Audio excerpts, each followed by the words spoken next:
It is 9:29, but I'm sure I can pad out my good morning for another 30 seconds. But welcome everyone to the first meeting of Regulatory and Hearings for 2025. Can I get a whoop whoop? Incredible, thank you so much. We're going to start at the start, and so that is with our Council Karakia. I'm just going to wait a hot second for it to be on the board.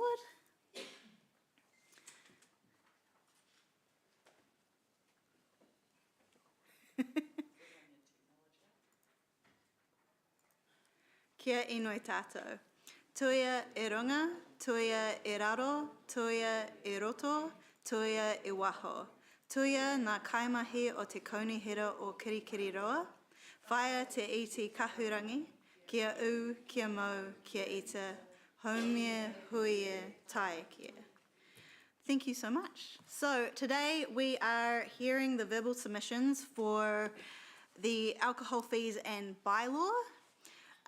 We have apologies for a full absence from Deputy Mayor O'Leary and Mayor Paula. I'm happy to move. Can I have a seconder? I'm going to say Councillor Anna Casey-Cox was faster with the hand. All those in favour? Raise a hand. Any against? The motion was carried unanimously. Next, we're going to confirm the agenda. Councillor Moko can move that. Yes. Can I have a seconder? Councillor Tim, too slow.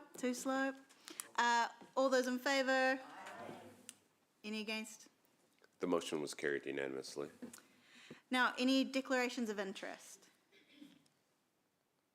Wonderful. I'm going to make the terrible joke that we're all very interested in this. Tick. My first cringy joke of the day. And then we're going to confirm the minutes of the Regulatory and Hearings Committee, open minutes from December 4th. Since that was my birthday, I'm going to move them. Maxine is going to second. Thank you, Councillor. All those in favour? Aye. Any opposed? The motion was carried unanimously. Wonderful. So we're going to move into the verbal submissions. So the purpose of this meeting is basically just to hear those who wanted to come and speak to us directly. The deliberations on this will happen on the 26th of June. So there won't be a decision made today on this. I just wanted to really highlight that. First on my list, I have Chris Rollett from... He's late. Okay, we're going to move up then. Next, I have Luke Van Veen, who we've offered 10 minutes, but said he only needs 5. There's lots of questions that I hope we'll be all going to 10. So the time is up on the board. Questions at the end. No worries. Over to you. Thank you very much. Good morning all. My name is Luke Van Veen. I'm the Central North Island Regional Manager for Hospitality New Zealand. For you that don't know, Hospitality New Zealand is a member-led non-for-profit organisation representing around 2,500 businesses, including cafes, restaurants, bars, nightclubs, commercial accommodation, country hotels and off licences across the Motu. Hospitality New Zealand has been advocating on behalf of the hospitality and tourism sector for over 120 years. We work tirelessly on behalf of our members to promote the industry, partner with government to prevent restrictive legislation, protect commercial interests and to spearhead innovation for a sustainable future. I'm here today to talk to you around the Hamilton City bylaw of alcohol fees. Now, we recognise that Council is facing cost pressures. This is true for every organisation across the Motu. The hospitality industry is now more than ever overburdened with unnecessary costs on top of an unstable economic environment over the past 5 years. We won't talk about the last 48 hours with Orange Monday. As seen from many struggle to operate and now an increase in their cost at such an exponential rate would again add unnecessary strain to the industry. Considering also that a lot of the applicants are commercial ratepayers, which pay much larger sums than domestic already. So these businesses that we talk, because obviously with the bylaw it talks of, should the ratepayer be burdened with this? Well, they are. They already are paying for it, and they pay a heck of a lot more than domestic. It's also not to mention that in the current structure, a lot of facilities that ratepayers pay for, they don't use, such as systems like the libraries, pools, animal control, etc. So there's a lot of other areas why we focus just on this one. We know that the council can cover costs incurred through other means, finding efficiencies in their own services. So our members do not have the confidence that the council has made every effort to consider these efficiencies before proposing an increase in cost. A more beneficial approach would be to ensure the cost of the council is reviewed for processing these licences, and that the District Licence Committee only call, for an example, a hearing when required and the licence cannot be resolved on papers. With a more educational approach, the industry costs would cut in this area. So we at Hospitality New Zealand support the option 2, do not adopt an alcohol fee bylaw, and to continue to charge alcohol licence fees set as current. Now, I pose any questions for anyone, please, happy to answer them, as well as myself sitting here in front of you today as the Regional Manager of Hospitality New Zealand. I also own 2 bar and restaurants, not here in this city, back in Papamoa. So I do understand firsthand what these people are going through at the moment, currently as an industry, and what this could do to affect their business. Thank you. Thank you so much. Do we have any questions? Councillor Andrew? Thank you, Chair Louise. As well as efficiency in the process to reduce costs, is timeliness an important factor for your supporters?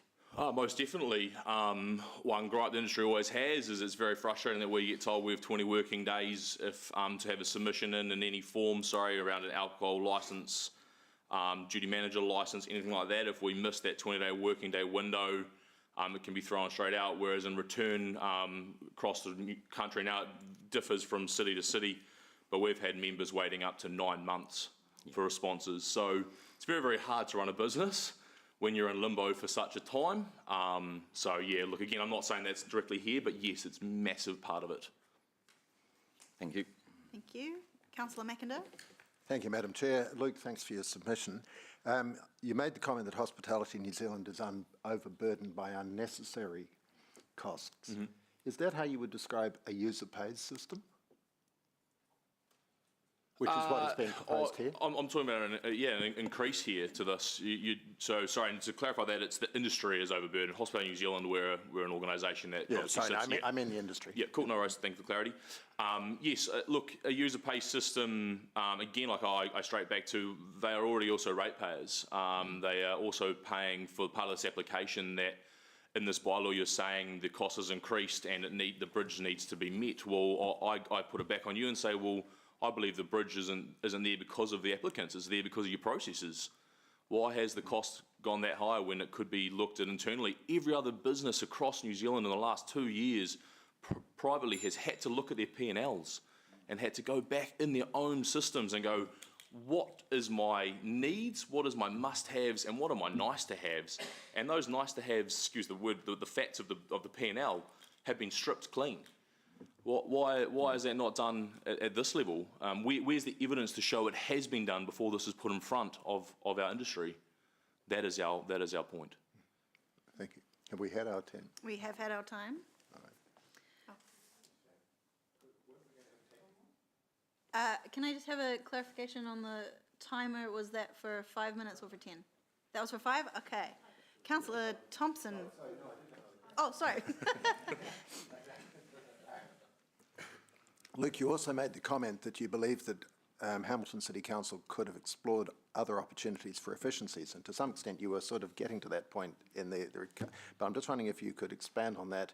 In your particular industry, what do you think are the efficiencies that we as a council are yet to explore? So I think, again, it goes a little bit further, and because I guess obviously in the bylaws it talks a lot around where the cost is coming from each application and divvied up, and one we talk about around is hearings from the DLC. And I know DLC sit a little bit subcommittee from the council, but it's still an arm that the council oversees. But every time a hearing is called, there's a huge cost to the ratepayer again and to the council for having those people in that room and and having the agencies do the work to it, where you don't need to end up in that room. The Act is there for a reason to state that, again, on papers, decisions can be made from the DLC. And if we talk around, again, as an industry, a lot more, again, in the training sense, not so much the pulling everyone to a hearing for the smallest little thing possible, where the cost outweighs what we're getting out of that meeting. There's a chance there. Look, timeliness, again, in terms of is every process being handled by 10 pairs of hands, where two are efficient. Those sort of things is where we're referring to there. Thank you. Thank you, Chair. Thanks, Luke. I'm interested, have you had any opportunity to compare the fees being proposed by Hamilton City Council to other councils within your area? Yes, I have. It's not the worst I've seen. Yeah. So you definitely, but it's certainly still a very high, 34%, sorry, top of my head, 34% next year and then 20% the following is still a huge increase. Yeah. Like I said, it's not one I spoke on a few weeks back at 244%, Right. which is outrageous. This is still very, again, to us going, well, where's the justification of this? Where's the evidence to show that your costs internally have been identified and that this is there? Okay. And just for clarification, though you are aware some of the increases catching up on current costs because we haven't been legally able to charge the actual Yes, costs. we understand that, but again, whether in my business for the last 10 years increased the cost because I could or couldn't, if I was to increase it by that price, again, you'd be saying a beer would be worth $27. And another question is, do you have any view on how the fees have been apportioned across high, medium, low risk applicants? Yes, again, that's stated in the Act, so that's already there around high risk environments. They pay more for their licence application. It's already staggered and structured that way. So I don't see another necessarily for another level there, if you like, at a local level. It's already there. Okay, thank you. You're welcome. Yes, Councillor Wilson? Thank you. Thanks for your presentation. What is your understanding of the number of decisions that go to a hearing in the Hamilton DLC area versus decisions made on the papers? I'm sorry, I don't have that number. But I guess my only comment I can make there is we've seen a huge increase in the last couple of years ending in hearing for things that, let's just say 5 years ago, and I don't have actual numbers here. Let's say 5 years ago, 100% would have been done on paper or in a room in the pub, sitting down talking to the applicant. And it seems like there's a big cost in that, for the applicant as well, which is unnecessary. But we're here to talk about from this end, I suppose. So. Right. Okay, thank you. Reflecting on legislative changes recently, that of course are driven by central government, do you see any correlation between those legislative changes and the significant, I think I've interpreted your own words as significant uptake of applications going to hearings over the last 2 years? Is that the connection? Look, again, sorry, on the spot on this one, but I wouldn't say there's any legislation that has changed in the last 2 years that have resulted in this. I think, and this is again where across the Motu it's hard because we deal with local personalities interpreting acts in different ways. So it's very, very hard. It's the DLC again is done by a chair, and they obviously are reading into different parts, and the health organisation, the MOH have dealt in that as well, and those agencies and how they report is dependent on how it ends up. But hasn't there been a change in who can be an affected party? So the legislation you're referring to there, sorry, and correct me if I'm wrong, I believe is to do with once in the hearing as to whether there's cross-examination or not in the public act space. Because of, again, the delay, there's actually only been, I think, again, in Hamilton City, I was actually with a law firm not so long ago, a couple of weeks, and they said they'd only had their first one because all the ones prior were called to hearing or the applicant was not finalised before that act was legislated. So they were still under the old terms. So because of the lag, we haven't even yet had a chance to be in those rooms and not be cross-examined. And it again comes down to just how we have to prepare for those to be, I guess, in the best position, and it just adds an upfront cost of a lawyer. Thank you so much. It's Cool. as easy as that. Thank you so much for coming. I think that was really clear. Cool, thank you, Simon.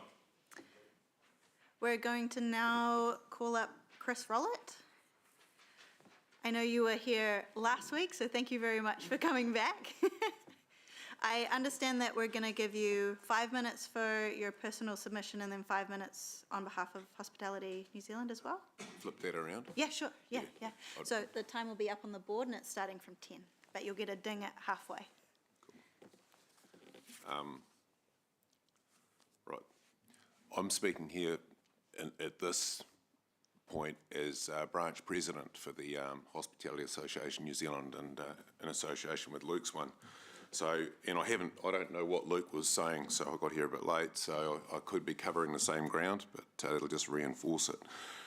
But firstly, I come from a perspective of an operator in the industry, and I've been doing this a very long time. Now, as a commercial entity, we all pay commercial rates, so we don't get any rubbish collections. We pay water rates, we pay an ever-growing host of permit fees and audit expenses that go with running our businesses. And now we're targeted with a proposed 29% increase in annual licence fees. Now we know our costs, we manage our costs, but we certainly challenge the proposed increase in fees as unnecessary and unjustified. Hospitality, at times, is perceived as low-hanging fruit. We're not the answer to the council's financial pressures. The extra take from this increase would be $49,929 a year. That's $187. That was the figure that was put out by HCC per licensee, and the 267 licences there are currently in Hamilton City. Less than $30,000 the following year. And my question on this is, what's the cost of a process like this? Everyone's sitting here on salaries and going through this process to get $49,929 a year. To me,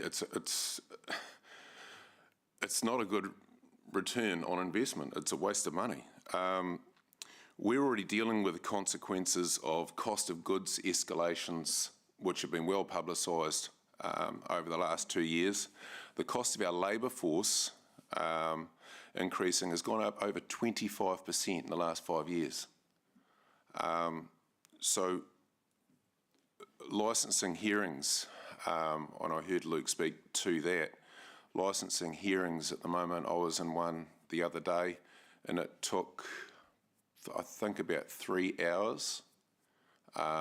So you've got all the reporting agencies, all their legwork that goes into it. This is just to give a person a liquor manager's licence, and it was granted. With the change in the legislation that's come through, now all I can see is that increasing. Any person anywhere in New Zealand can object to any liquor licence. So they could be in Invercargill and say, no, I don't like that guy, Chris Rollett, and they'll put an objection in and it has to go to hearing. To me, that's ridiculous. It's not what the intended result of the legislation was either. It was reported in Stuff 2 weeks ago that a business premises in Tauranga waited over 5 months to get a liquor licence through that process. In Auckland, there was one reported in the Herald that took 8 months, once again going through that process. And I guess the key word here is efficiency. We urge this approach when looking at the the administration of the regulation in our industry and its associated costs. As more of a commentary, a strong, vibrant hospitality sector breathes life into our city, and these intended increases actually do the opposite, and they choke the life out of it. And I don't have the figures, but I look at how many people are employed in this industry and in associated industries with it, with tourism and hospitality combined together. We need to be fostering that growth in that environment, not giving it a death of 1,000 cuts and trying to raise $49,929 just by a pen stroke.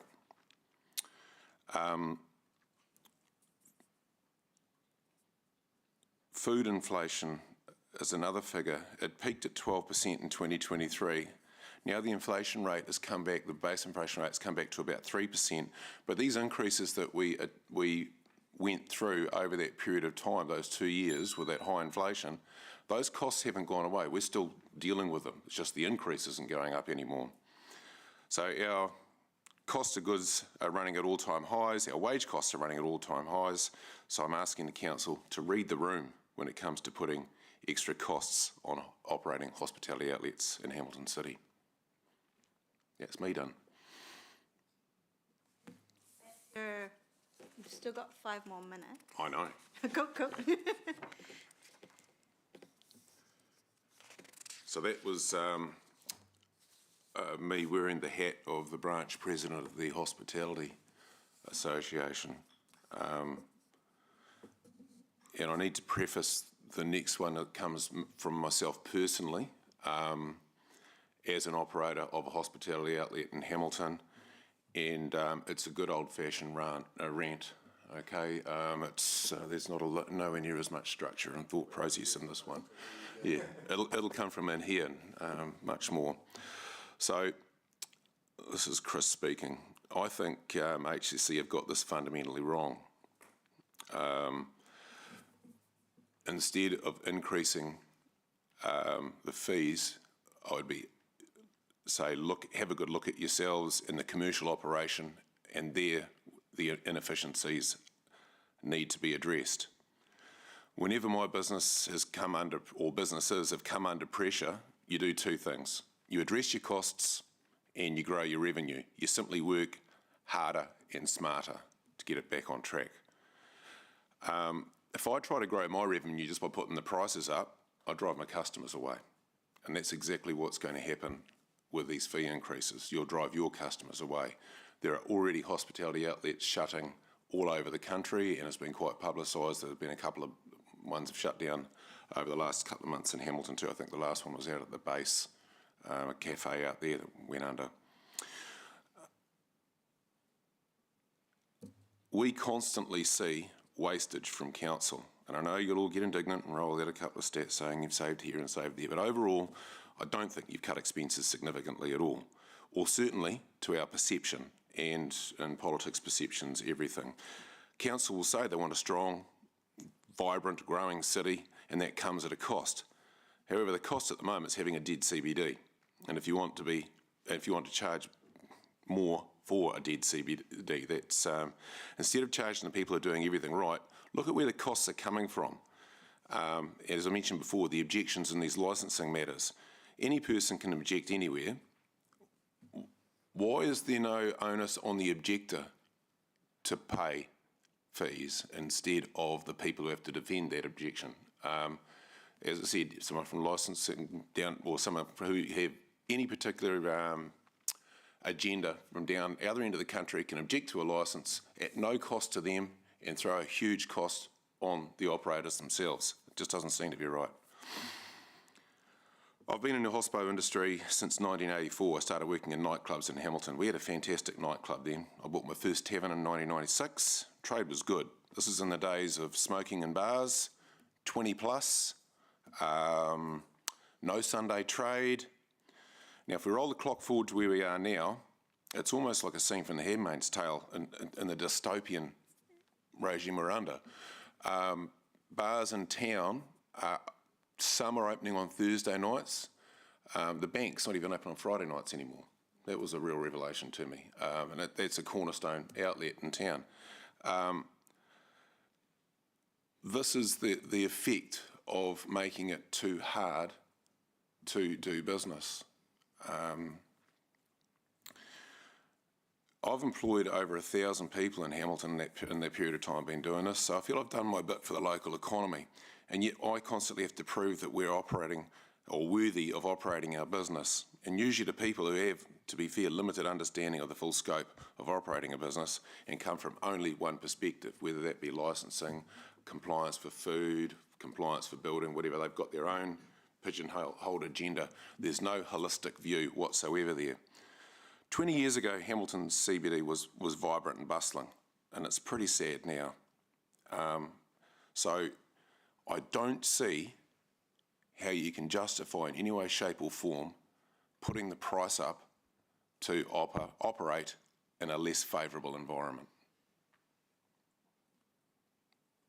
And that's me. We've got 2, 1, and we're out of time. Councillor McIndoe, how concise was it? Well, it was actually going to be repeating one of the questions I also put to Luke, but I don't know whether you were here when I asked it. And that was, Chris, thank you. I appreciate the points you've been making, but this is about moving to a user-pays system. I hear what you've just said. Do you believe, because you also used the word unnecessary and words unnecessary and unjustified, do you believe that a user-pays system is worthy of that description?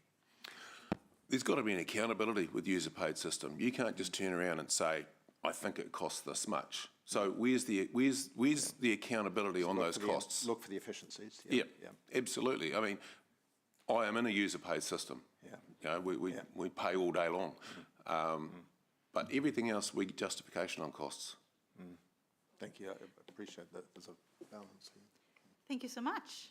Cool. That's it. Hopefully that was pretty painless. Thank you so much for coming. That was really clear. Next, we have Alcohol Health Watch Online. And we're going to have fingers crossed. Oh, I can see them. It's working wonderful. Welcome to the meeting this morning. Thank you for waiting so patiently. Are they going to be able to hear the bell if we ding them? We could hear the bell. You can hear the bell? Yep. Okay, great. So you've got 10 minutes and your time starts now. Thank you, Madam Chair, and good morning, committee. Thank you for the opportunity to address you this morning. By way of introduction, ko Andrew Galloway, tōku ingoa. I'm the Executive Director here at Alcohol Health Watch. We're a small national organisation providing credible, up-to-date evidence and advice regarding alcohol policy and planning matters. I'm joined by my colleague, Jennifer Lamb, who manages our local government work. Alcohol Health Watch coordinates networks such as the Cross-Council Local Alcohol Policy Network, other networks and projects that support the sector and communities. We want to commend Hamilton City Council on making a specific bylaw on alcohol licensing fees and giving us the opportunity to make the submission today. Our written submission outlined the reasons why the making of a bylaw on alcohol licensing fees is one of the key measures in a package of interventions and policies aiming at minimising alcohol harm, as it supports the licensing work of the Council, including inspections, enforcement functions. We know that in Aotearoa, New Zealand, alcohol is the most harmful drug. It's a leading cause of preventable death, injury, ill health. The harms are far-reaching and felt deeply by individuals, whānau and communities. Alcohol places a significant burden on your city and in fact the whole region and nationally. The last social and economic cost estimate was $9.1 billion annually. We know that what evidence there is an underestimate of the total burden of disease that particularly affect vulnerable groups and those at greatest risk. For example, young people, Māori, Pacific, and those living in high socio-economic deprivation areas.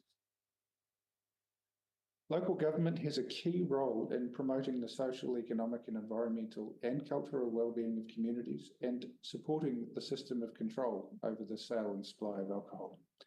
The alcohol licensing regime is an important component of this system of control, and it can create safer environments and significantly minimise rates of hazardous drinking and subsequent alcohol harms.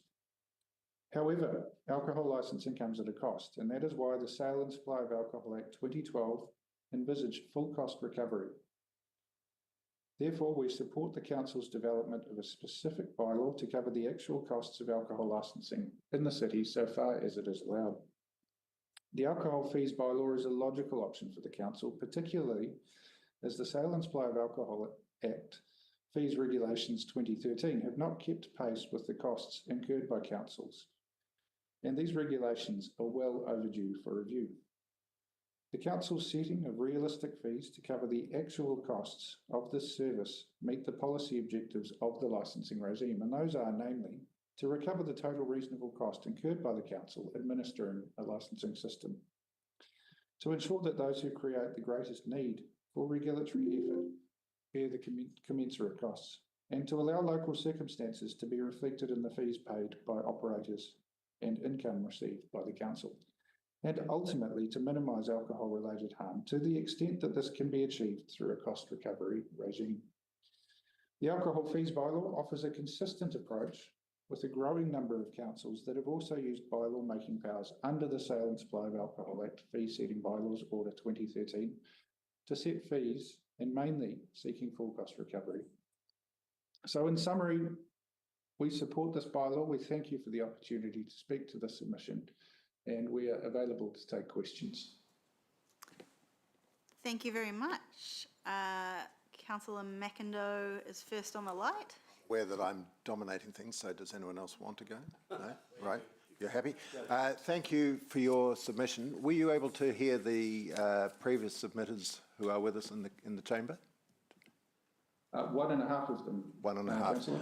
Right, thank you. Yep. A concern that both raised was the perceived unfairness of a system that enables objectors from anywhere around the country to lodge an objection about a licence application for Hamilton, or in this case a fees increase, and for the cost of that to be forced entirely onto the industry providers, not in any way borne by the objector. Do you have a view on, does Alcohol Health Watch have a view on that, and how we might be able to get some balance into that? It's a very good question, Councillor McIndoe, and we have done some analysis. Those changes that went through in the, I think it was August of 2023, the Community Participation Amendment Act, is relatively new, and I think the speaker before the last one mentioned that there probably hasn't been that many cases under the new rules. I think there's still a lag time, and I appreciate Hamilton is still dealing with applications that were lodged under the Act before it was amended. So we haven't seen a full practice, I guess, of what the new law intends.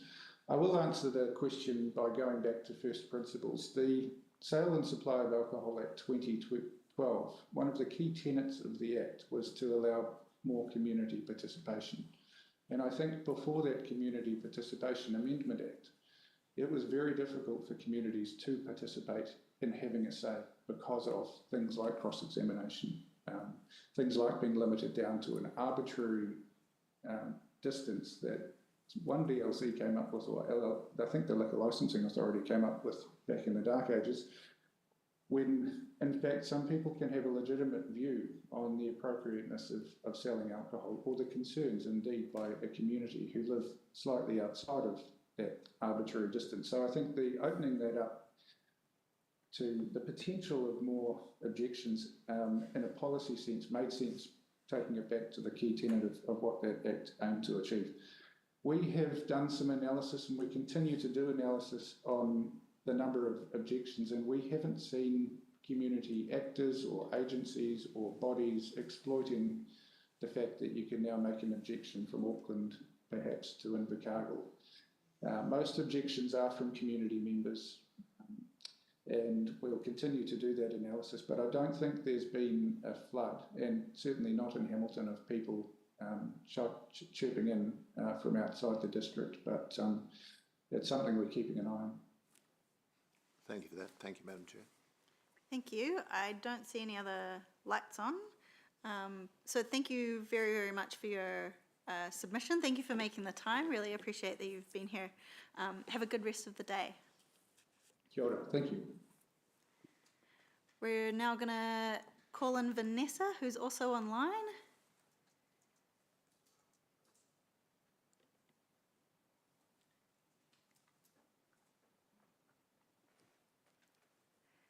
Hooray! I don't need to explain to you how this works. Thank you very much. Sorry to have to be online. I'm actually up at a conference in North Harbour at the moment, so I do appreciate allowing me the opportunity to speak online today. I have already put in a written submission, but wanted to make a verbal submission just to support some of the key points when considering the alcohol fees bylaw.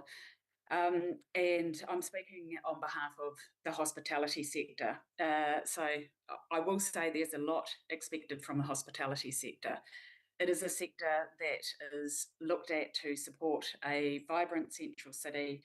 It's a sector that's significantly regulated, particularly around alcohol responsibilities. It's a sector that provides employment, contributes to cultural identity, rents building space, and it's also not recovered from the significant impacts of COVID, businesses having employees work from home, harsh economic conditions, and ongoing increasing costs. And my concern around the alcohol fees bylaw introduction is the increased cost that hospitality businesses are going to be once again asked to bear. It was seen in the press release that went out from council that increasing these costs was going to help with reducing ratepayer burden, which I found to be quite an interesting headline, that the costs that are incurred around this is considered to be such a significant contributor to the ratepayer burden that is currently felt, particularly when I have asked a number of questions around the costs and what these costs, where these costs are incurred, which I understand are within licensing, education, monitoring and enforcement. But there is no transparency around these costs, what costs are under each of these headings. So when looking at these projected cost increases and where they're going to be incurred, we're unable to identify really at which point in the process that these costs increase. And I understand that there will be increased in meetings and actually in that licence process, and this could be due to the opening up of the community involvement in the licensing process. Again, a cost that is going to be felt by the hospitalier, but unfortunately can't really impact that community involvement. As said, the predominance of hospitality businesses in Hamilton are considered small to medium businesses and considered the backbone to our local economy. They're also, tasked with providing social connection. They're the places that people enjoy going to, having that sociability element. But they're also ones that, as I said previously, haven't recovered from COVID, but are continuing to get increasing costs put on them. Even yesterday, I found out about a new levy that is going to be imposed on food businesses from the 1st of July. So again, we've just got more costs going toward the sector, but the sector is actually not increasing its revenue to be able to meet, to continue to be able to meet these increasing costs. I also met with a number of hospitaliers who showed concern around the classification, around how the licence classification works, and that you have on licences and off licences paying the same amount, or paying the same fee, even though the process and the regulatory conditions around an on licence are significantly different to that of an off licence. And I understand that this has been set at a central government level, but from a local government point of view, is this something that should be looked at to see if it's the fairest way to split alcohol licensing fee costs? And if it's not, should central government be lobbied to make it a fairer or better fee system structure for hospitality businesses when compared to off-licence businesses. So from a point of view of hospitality, we feel there are a few concerns in both the efficiency around process and also the classification of process, and also just the continuation of increasing expenses that this sector is continuing to have put on them.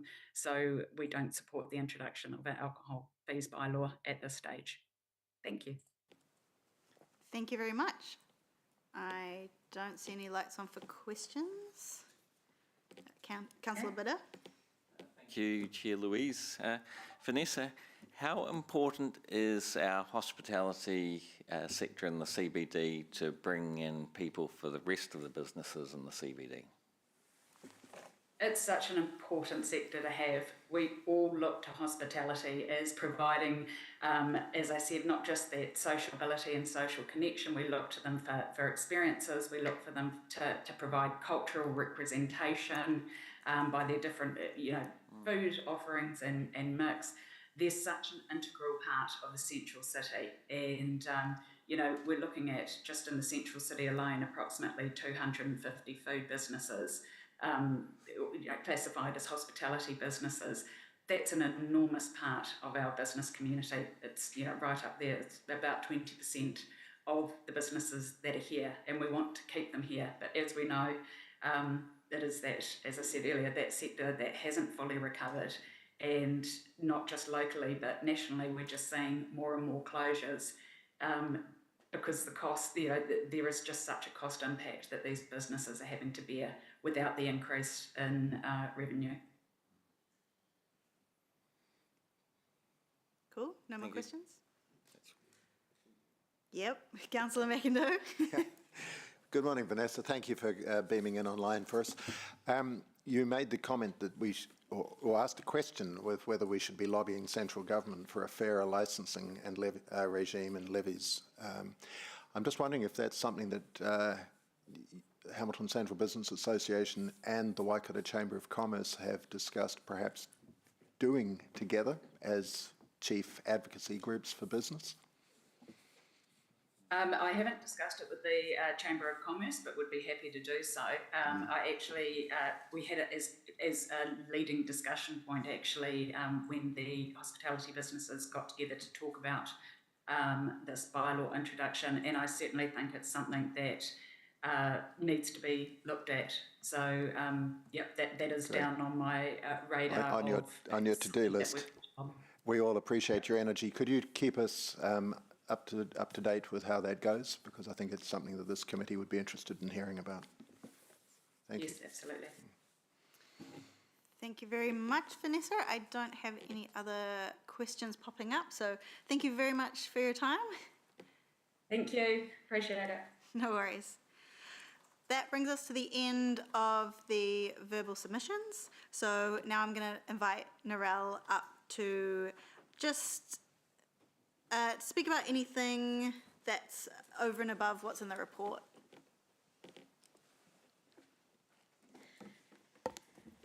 Morena koutou, tuatahi katuku o tātou mihi ki ngā kai kōrero I tēnei ata.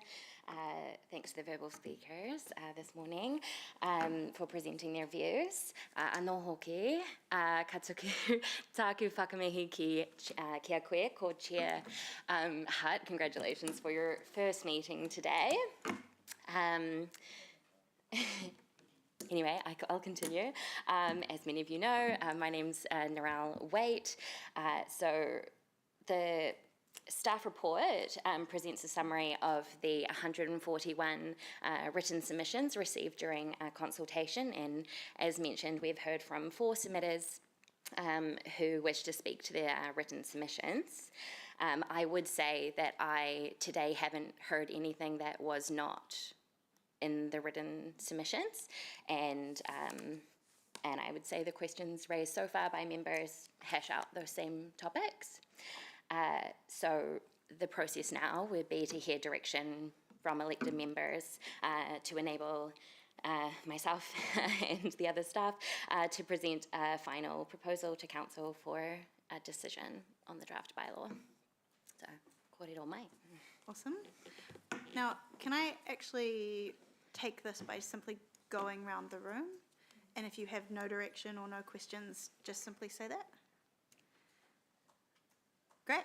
I'm going to pick on Councillor Casey Cox. Thank you, Narelle. I was wondering if, because basically the deliberations report comes next, right? Just wondering if there's a few questions around efficiencies and how efficient we are. Is there further detail that could be provided around just a breakdown of how we do spend the money we spend and what it goes to, if there's any further detail on that? And there was a couple of submitters, I think, who questioned around any kind of, and I don't know if it's possible, but for fees to be perhaps less for not-for-profit clubs or NGOs, so that would be great. Yeah, that was all for me. Thank you. Thank you. Councillor Van Esten. Thank you. We've heard from the Health Watch that they are challenging us to take 100% of the costs. And there's quite a lot of other submitters also presenting that fee structure. So some understanding about where we've landed on 95 as opposed to that, and how that might be addressed. Thank you. That's it from me. Thank you. Councillor Tauriki. Thanks for this, Narelle. Mihi ana kia koe. I think a lot of the questions have already been asked by our submitters. I am particularly interested in the build-up to the 26 June decision around what savings we can make or cost cuts we can make to this process.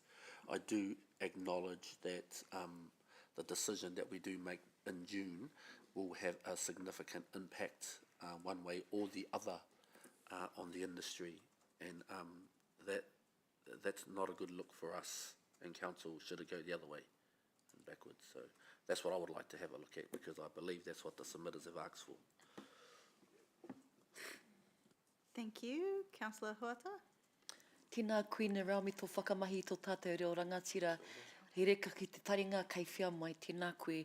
And thank you to all the submitters today that have come to speak in person. Just out of the 141 submitters, there's a small percentage, as noted, that actually work in the industry.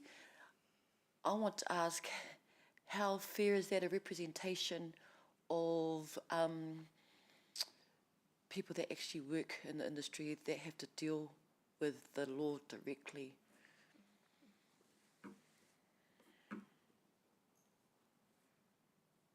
Any other comments?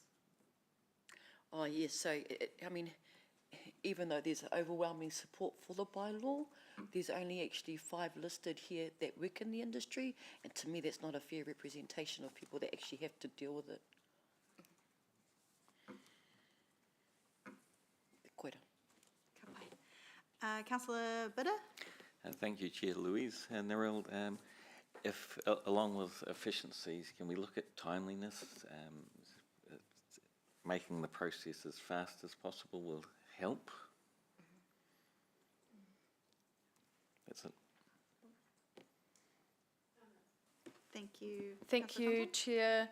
So I have a few questions. Firstly, in terms of the risk classifications and how costs are apportioned, can we understand what, if any, flexibility there is in that regard, so that those parts of the industry, for example, off licences, which do tend to actually seem to carry more risk in terms of hearings and things, that is there a different way of apportioning costs so that those carrying more risk pay more, and also is there a way in terms of efficiencies being easier to work with, can we shorten processes for businesses that have a proven track record in terms of compliance, for example? So opportunities to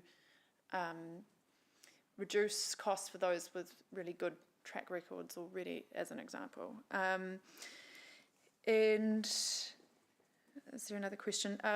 In terms of the makeup of submitters, could we also understand, is a low number of submitters from those in, say, the hospitality industry actually because they're relying on the likes of Hospitality New Zealand to speak on their behalf, and so they left that to those wider industries like, or Vanessa or Luke to speak. So just to understand if there's any way to,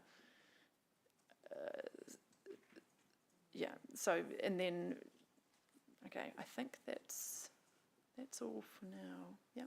Thank you. Councillor McIntyre. Thank you, Madam Chair. Thank you, Narelle. I echo a lot of the questions and comments that have already been raised around the room. I note in your report for today's meeting that the current fees are set under the regulations set in 2013 and that the fees haven't increased in 11 years. 12 years, yeah, 12 years since then, but I'm just reading from the report. Yeah.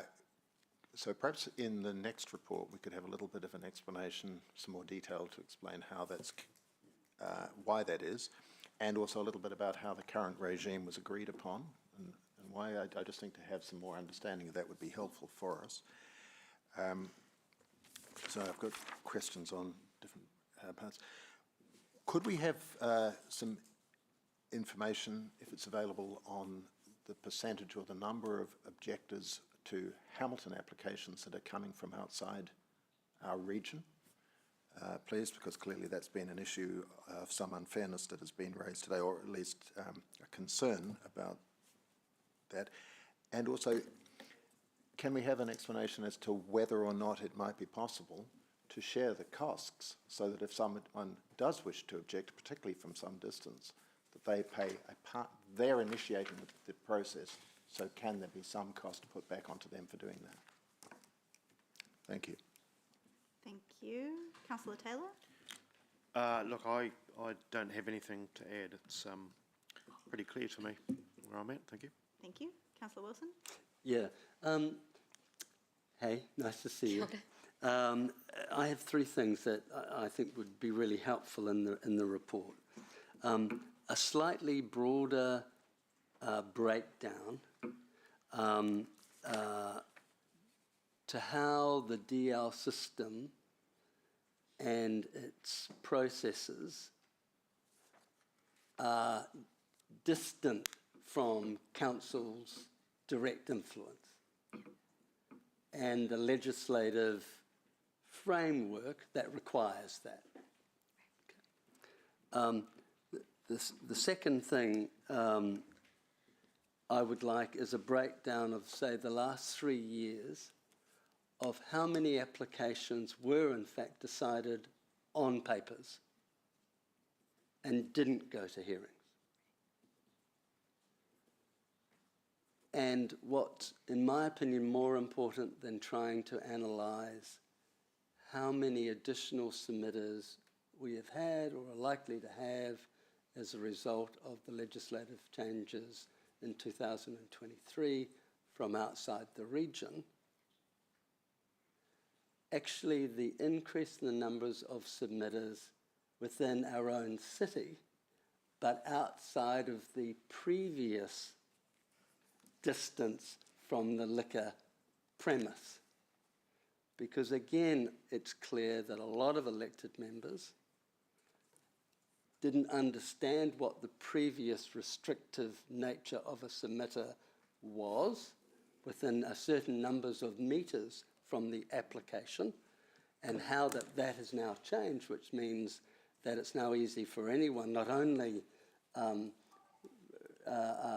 from outside of the city, but also from within the city, and the likely consequences of that. So a bit of a summary of where the legislation was and where it's going to. And that was it. Thank you, Councillor. I'm going to go back to Councillor McIndoe. I apologise, Madam Chair. I did forget one question, and to some extent, Councillor Maxine was alluding to it earlier. We're effectively being asked to consider two options. One is the retention of the status quo. The other would be an increase to an almost user-pays system of 95%. I think we did hear an explanation in a briefing, but I think it would be helpful for the report that's going to the full council if we could hear why would we settle on 95%.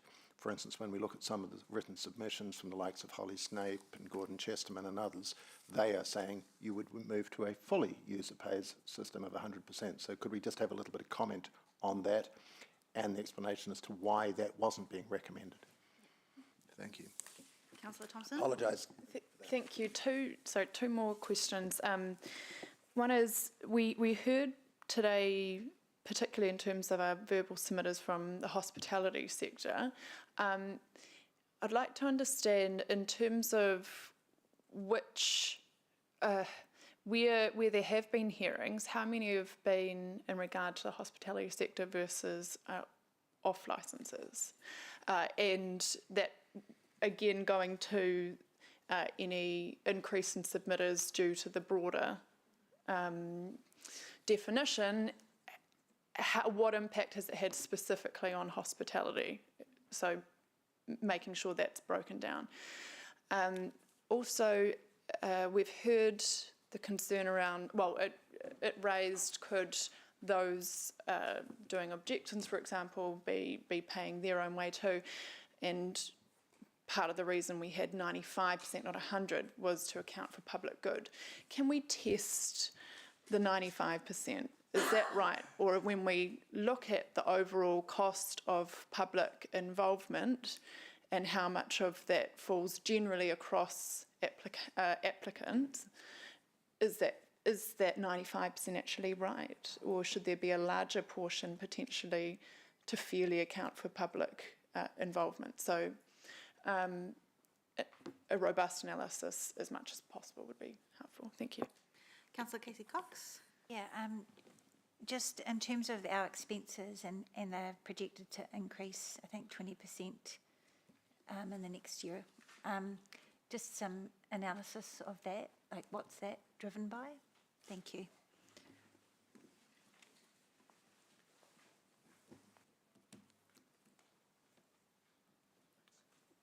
Cool. Councillor Van Esten.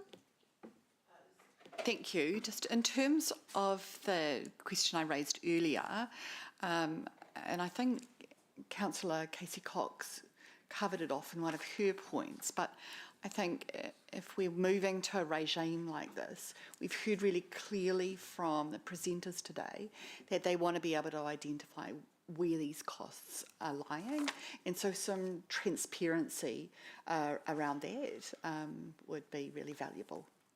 Thank you. That's all, Chair. Thank you. I'll ask myself, do I have any questions? I do. I just wanted some clarity because in the December 3rd agenda, it talked about going out to the public with 3 options, and that was a 20% increase by 25-26, preferred, a staged increase totaling 38% by 26-27, or no by law. But I know that we offered 2 options in the consultation.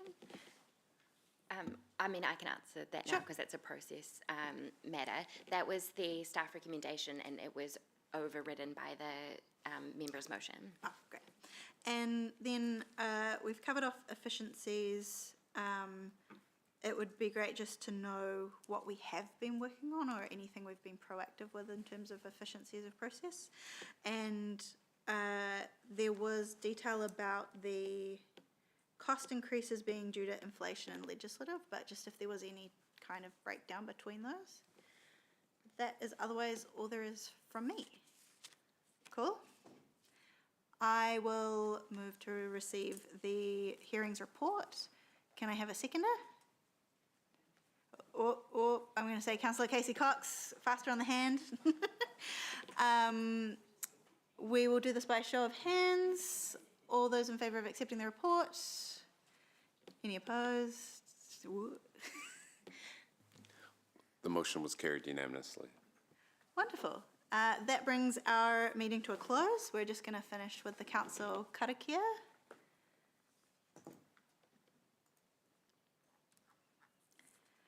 Tēnei te whakairi, tēnei te whakawātia, haumia, huia, taekia. Thank you so much.